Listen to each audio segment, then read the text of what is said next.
estamos a ver o livro que o Domingos escreve, ele aqui também faz alguns relatos na fase pré-independência. Portanto, aqui fez pequenos cursos do 25 de Abril. Os outros países africanos também conquistam as suas independências de Portugal, principalmente Guiné-Bissau, Moçambique e Angola é que deram mais problemas porque houve guerra civil. Não, guerra civil primeiro não, guerra contra o regime colonial, não é? Houve guerra contra o regime colonial e Cabo Verde e São Tomé foi algo muito administrativo.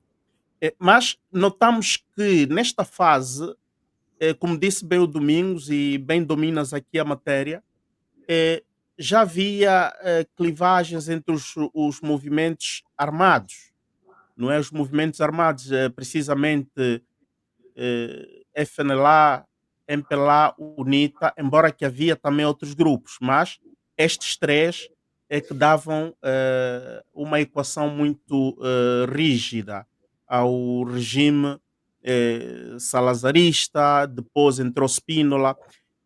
Gama, como é que foi esta passagem de Salazar a Spínola e depois o Spínola chega a uma fase em 74, apresentou demissão.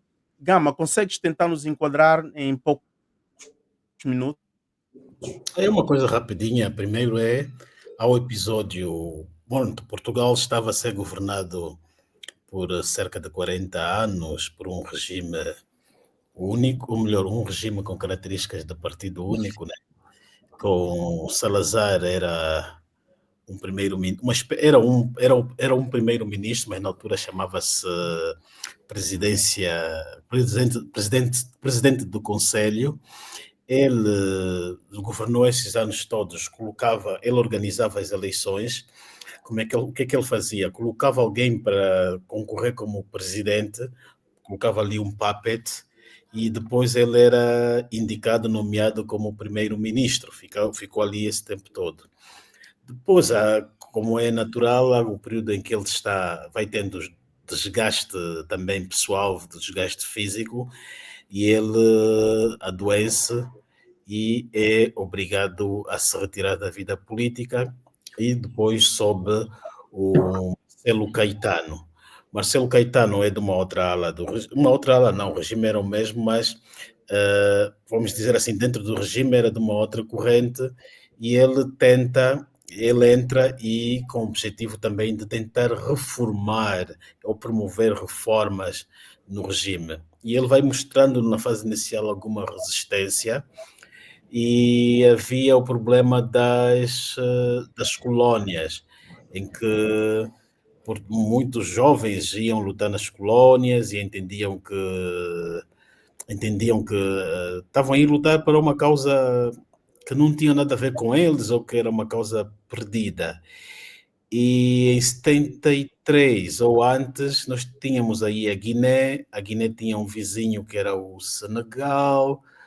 A Guiné dentro da Guiné há uma guerrilha do país GC, e essa guerrilha dá muitos desgastes ao regime português. Temos aí uma guerrilha que ela começa a funcionar, a fustigar o governo a partir de Senegal, tem muitos apoios, que ela consegue ter territórios, e ela começa a fragilizar o regime português. A queda do regime praticamente começa na Guiné, em 73, e a Guiné autodeclara-se independente, e aquilo também vai inspirar as outras colónias, tanto necessariamente Angola, Guiné, não, Angola, Moçambique e etc. Moçambique. E o que é que vai acontecer? O regime em Portugal está desgastado por causa das guerras nas colónias. Portugal já não consegue comprar material, tem materiais obsoletos, ainda tenta recorrer à África do Sul. Portugal está a sofrer um isolamento também diplomático por parte dos Estados Unidos. Portugal começa a sofrer também pressão de alguns países, se não estou errado também da Inglaterra, que lhe fazem pressão para para libertar as colónias, porque há uma onda de países a tornarem-se independentes, principalmente nos países francófonos, e Portugal praticamente era o único que estava ainda numa situação com colónias, a controlar colónias. E ao Portugal estando nesse isolamento, há o problema militar. Temos na Guiné-Bissau o general Spínola, que era um comandante que aí operava.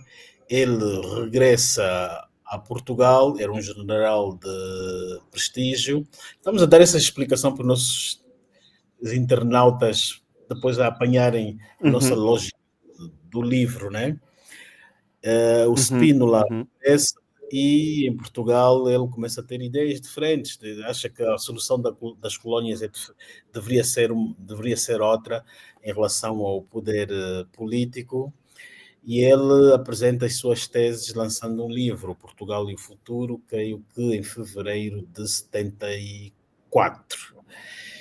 E este livro, pessoas vão lendo, alguns militares vão se inspirando e identificam em Spínola o líder militar que eles há muito desejavam e gostavam. Veem os seus pensamentos. E há também ali um grupo de soldados, capitães, vindos das colónias, que nas colónias, sobretudo na Guiné, já vinham alimentando a hipótese de dar uma solução para pôr fim àquele regime. E vão amadurecendo em Portugal e decidem derrubar o poder. E para derrubar o poder, geralmente precisa-se de uma patente alta para haver para depois toda aquela cadeia de comando respeitar, porque os militares só respeitam militares, sobretudo alta patente. E meses antes do 25 de Abril, do 25 de Abril, há uma crise no exército. O Spínola era o vice-chefe de Estado-Maior, tínhamos o general Gomes Cardoso, Costa Gomes. Costa Carlos Gomes, Gomes, Costa Costa Gomes. Gomes, Ok. Costa Gomes. pois, o Costa Gomes são demitidos, né, de falta de confiança, e os militares, aproveitando isso, identificam que eram as pessoas, sobretudo o Spínola, devido ao prestígio que tinham, vão buscá-lo para ele assumir a cabeça da junta de salvação que é constituída depois do golpe. O Spínola era o indivíduo que, para além de tinha prestígio nas Forças Armadas, tinha aceitação nos serviços de inteligência, na altura era a chamada PID, ele era muito amigo do número 2 da PID, sempre que saísse da Guiné para Portugal em trabalho, este homem da PID ia pegá-lo diretamente no aeroporto, na pista, e dá-se golpe e a PIDE também não reage, praticamente foi vendo alguns sinais e deixaram aquilo acontecer.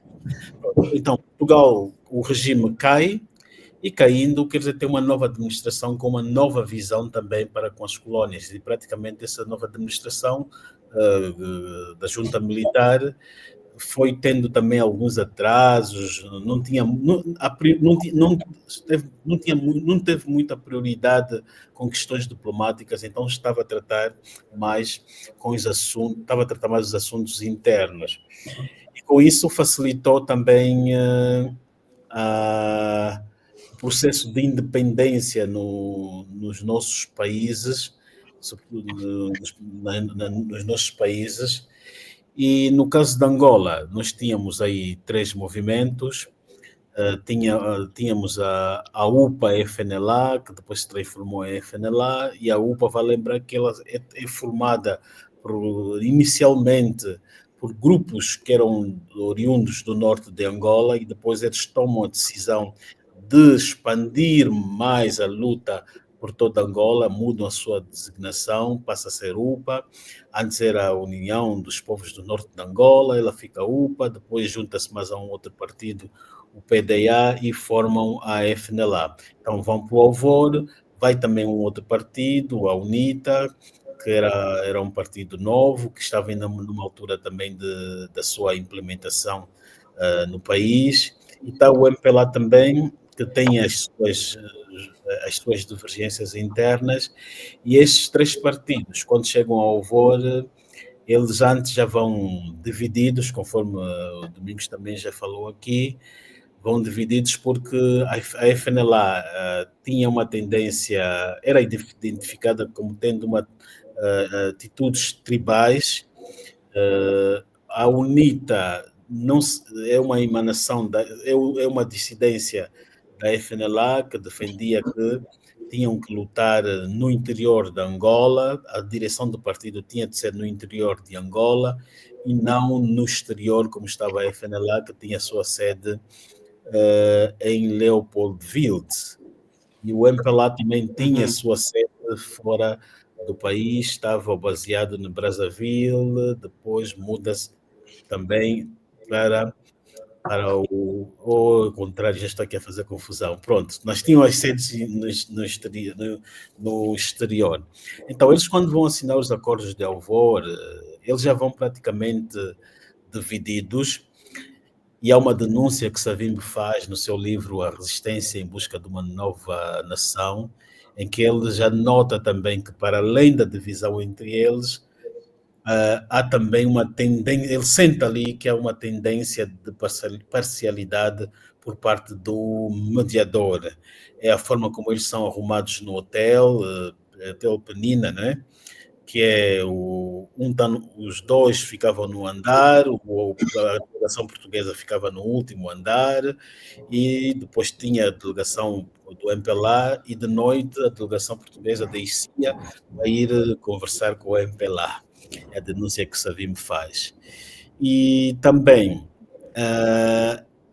estamos aqui a falar da parcialidade do negociador, e esses negociadores, um deles era o Rosa Coutinho, dizer que ele vem dali da junta militar, e aquela junta militar que assume o governo português eram jovens que tinham um pensamento, ou eram mesmo comunistas, vamos dizer assim. E havia como é o nome dele, que morreu há pouco tempo, o líder operacional do Otelo.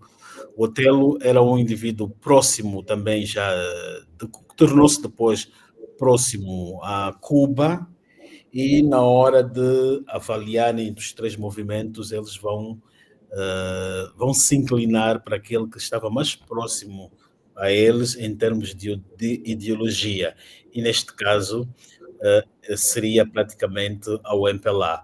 E antes teria sido também elementos desta junta que também que começaram a promover uma aproximação entre Cuba e o MPLA, porque até então o MPLA recebia apoios de países do leste, da Rússia, e a parceria que eles vão ter com Cuba, a aliança, começa com essa ligação que o Otelo faz, numa visita que faz a Cuba, e para dizer que, por isso é que os cubanos chegam em Angola, começam a lutar ao lado do MPLA muito antes mesmo da própria independência. Por isso é que havia um general cubano que já morreu, acho, há 1 ano ou 2, que era muito próximo ao MPLA, que viveu durante esses anos todos em Angola. Ele foi um dos primeiros a chegar também a lutar ao lado do MPLA, um cubano negro. Então, dizer que foram para o processo de negociação já divididos, o negociador foi, à partida, também parcial, e postos em Luanda, praticamente os três começaram a tomar vantagens para tomar assim certas posições, e eles chegam também para as cidades também armados, vão armados, e passam a entrar numa disputa. E o Domingos fala aqui deste decreto que põe fim jurídico ao acordo da Alvor em agosto, e antes de agosto eles já estão aí a se degladiarem em Luanda.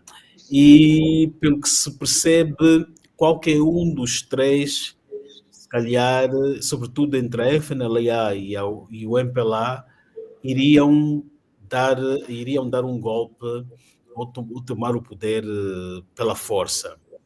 Eles já andavam em hostilidade, o MPLA fazia propaganda contra a FNLA, fazia propaganda contra a FNLA, e pronto, havia essa hostilidade contra eles. Talvez a UNITA é que estava assim meio que neutra, ou pronto, não estava muito naquelas lutas, porque há depoimentos de Savimbi a dizer até que ele, naquela altura, frequentava a casa do neto, quer dizer que havia boas relações para com eles. Então o MPLA fez uma avaliação e, com a ajuda do mediador, tomou o poder e declarou unilateralmente a independência no dia 8 de novembro, que foi uma data que já tinha sido proposta por Olden Roberto durante também os acordos de Alvor. Então, em parte, é desse que nós chegamos para o país e a forma como a nossa independência... como houve essa ruptura, né, entre a parte portuguesa e a angolana, e daí também que a Portugal só vai reconhecer-nos, vai reconhecer o novo governo 3 meses depois, em fevereiro, não é isso, Domingos? Foi. Ok.